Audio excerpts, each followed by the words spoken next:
Well, hello, JennyEason here, and I have entitled this, Grandma Has a Robot and Who's Mad?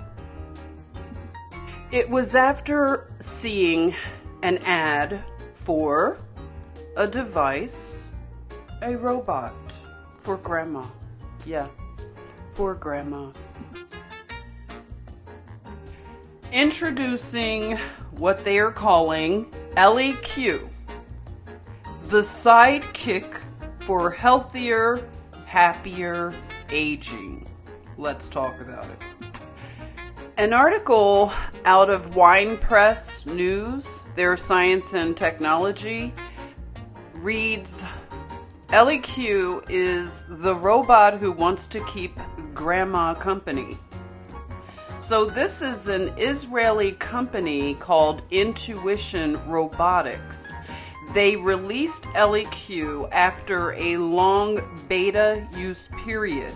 It is billed as an AI companion for the elderly. LEQ offers what they say soothing encouragement, invitations to games, gentle health prodding, music, thoughts, and most important, a friendly voice that learns a person's ways and comforts them in their solitude. LEQ, today is my birthday. Happy birthday, Danielle.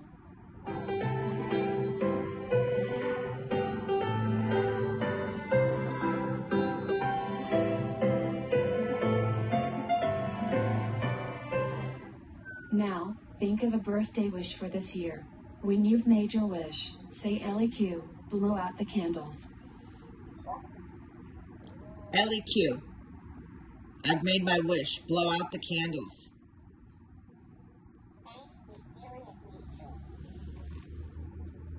I have a good feeling that your wish will come true. My wish for you is a year full of health and happiness. Treat yourself to all your favorite foods today. You deserve it. Intuition's chief executive and co-founder, Dor Schooler, says that this is a character-based person, an entity that lives with you. People who use LEQ expect her to remember conversations. They expect her to hold context, to deal with the hard times, and celebrate the great times. These are the things I think we're on the frontier of.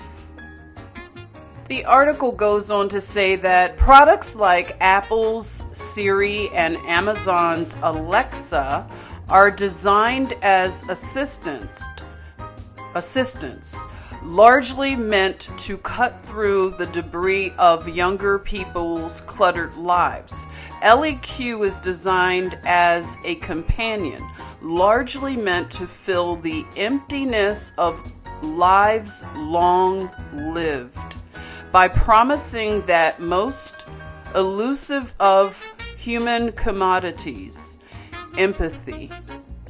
LEQ could either solve the growing plague of senior loneliness or fling us right into the dystopic robot buddy chasm. Maybe both. A 65-year-old retired administrative assistant gave a testimony that I was joking on the phone to my only daughter in Maine the other day, and I said, "This is my little family, my little dog, my LEQ, and me. That's kind of how it feels. We're a little family group." They describe her as living without other humans.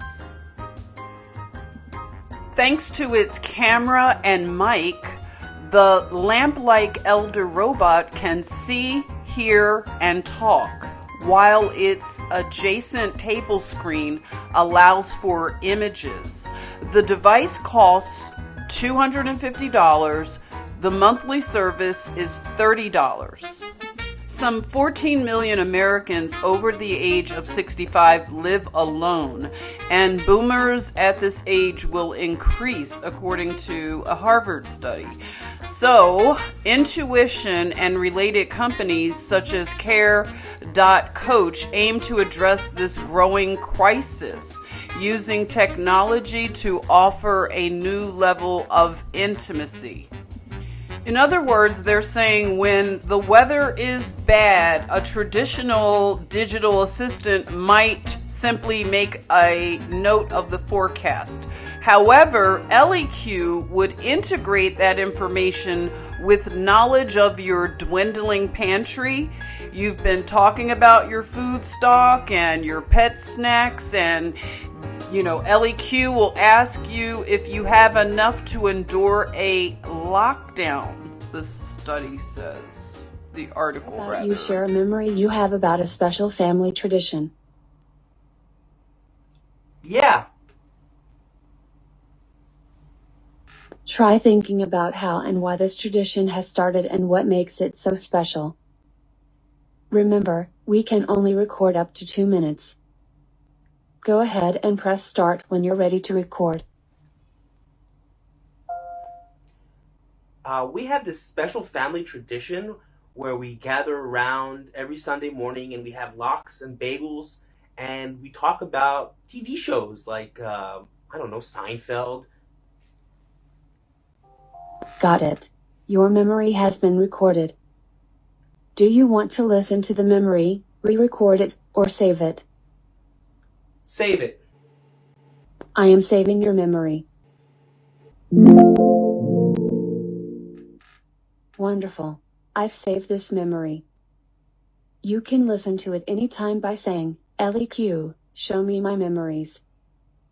Would you like to share this memory with one of your contacts? Sure. Sure. Which contact do you choose? Rotem.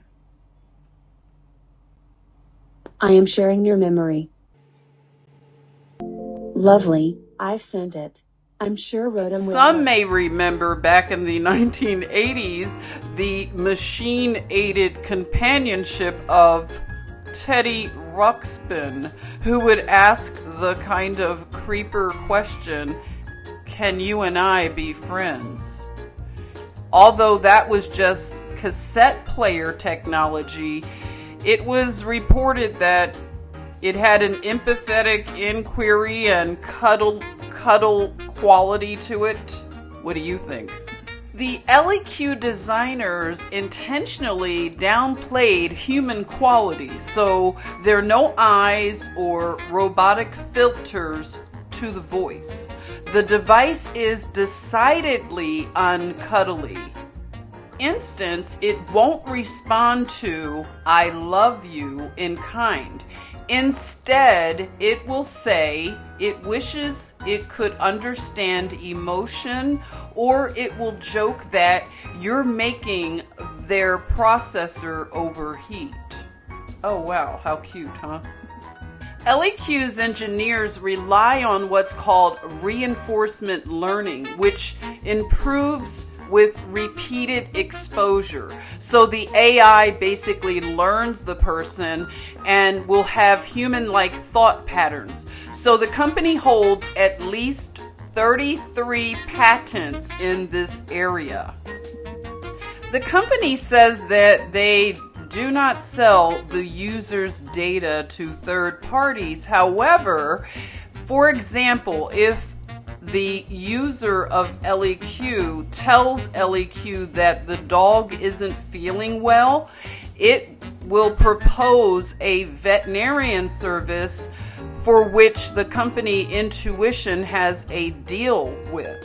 And it also passes along health information to family and doctors according to permissions given. Intuition worked with screenwriters to create a character, a more nurturing version of, say, the movie War Games computer HAL. So they were like, not so much HAL, but something that would adjust to a person's personality, they said. So if a person laughs a lot, the LEQ will tell a joke. For somebody who is more introverted and quiet, LEQ will respond by staying quiet and responding or reacting to the mood and gently encouraging someone to maybe take a walk if they find that the person is too sedentary. So, one of the executives says, when you look at robots and AI in science fiction, they're always character-based. And then you look at what we have in the real world, and it's very command and control. Play music, set timer. It's not a relationship if it's one-sided. He further states that in the beta testing phase, LEQ initiated 60% of the interactions. Only 5% were command and control. Countering LEQ, one is struck by two contradicting feelings. One is a vast sense of possibility that technology can solve one of the modern age's great existential challenges. And the other hand, a vast sense of sadness that this is what it's come to in the first place. According to a UC San Francisco study, more than 40% of seniors experience isolation and its potential adverse effects. And 2020's event made this worse, cutting them off from regular communal activities like games and meals. One of the professors who led the study, she gave some of her thoughts and questions and quotes, "I want to be hopeful, but I'm very cautious. What's the right amount of reliance on this? Can the results be sustained over time? Will it lead to a bigger sense of loss if it goes away? What are the ethics with people who may not understand this is an AI that they're talking to? I just don't think we've done the research to understand the risks yet." A professor at Columbia University has a fear of a Wall-E effect, meaning the machines would do too much of the emotional heavy lifting and the older people would not be integrated into a community and have the resources that they need. Also, the befriending tactics go to the heart of what satisfies us about human friendship. So when another person remembers what cuisine you like or suggests an restaurant, it reflects a basic level of human caring. Can that exist when a computer is simply filing away a data point it doesn't understand? Someone very supportive of this technology states, when you're a young person, even if you live alone, you have a career, maybe you volunteer, you have things to do. But when you're retired, you have to look for those things to do.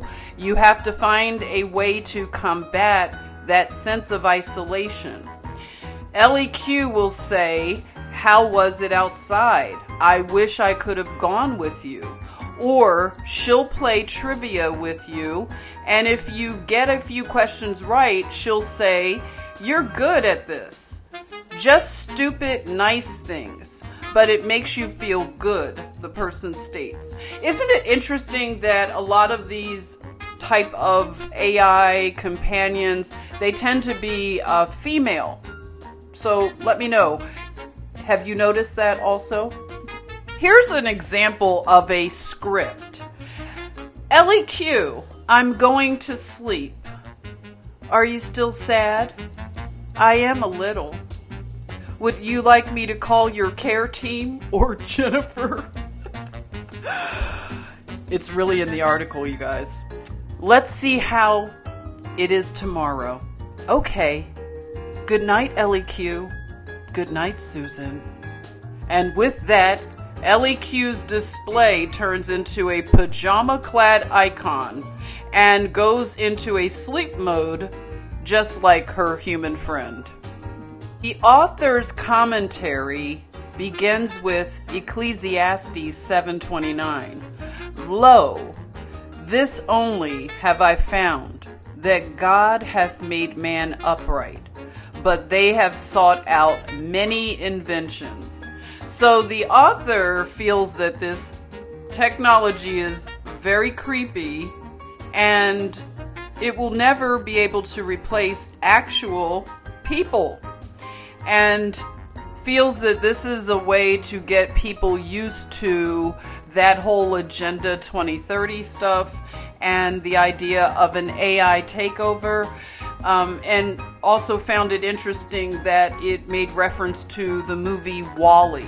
Now, I wanted to also mention that a lot of the robots and the AI and everything, we're noticing it creeping in ever so, I guess it's just prevalent right now. I noticed at work when I was still nursing, they had a machine that made salad for you. Like literally put together a salad for you according to the things that you selected, and it would make a little dessert salad like with little pound cake squares, and it was really weird. Also, I've heard that they have machines that make hamburgers, like literally cooks the hamburger for you according to your preference. But it's just one of these things that is shining the light on the way that our civilization and culture looks at aging and the elderly.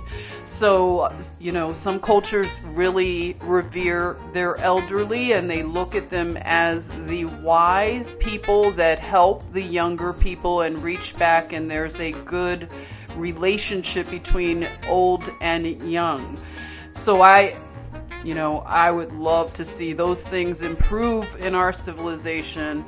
We have to work towards throwing off all of this stuff, like even in little ways when you go to the supermarket or Target or wherever you go and they're trying to herd people over to the self-checkout. I try to ask, can I go to a person? And I've done that a few times, and they will let, somebody come on to a register and check me out. But, it's those kind of things. And I found it also interesting a few years ago, if you can recall, a lot of the younger people were dyeing their hair gray to look older, which was interesting to me that I was understanding what they were desiring on a deeper level. It's like the wisdom of our society has it's gone. It's very hard to find wisdom in this culture. The people that are wise, they tend to maybe live off grid, of course, or they just don't participate in the marketplace of conversations and things like that. But we will continue to have these conversations. I wanted to share this with you as I was concerned that it was a targeting of older people with this transhumanism. And it's very dystopic to me, and it's very sad, but it's a true indication of where we are as a culture, civilization, and society. So that's it for now. I would love to see your comments. I appreciate you engaging with the content. And if you like it, please like and subscribe. I appreciate it so much. Take care, and may Jah bless you with love, abundance, and vibrant health.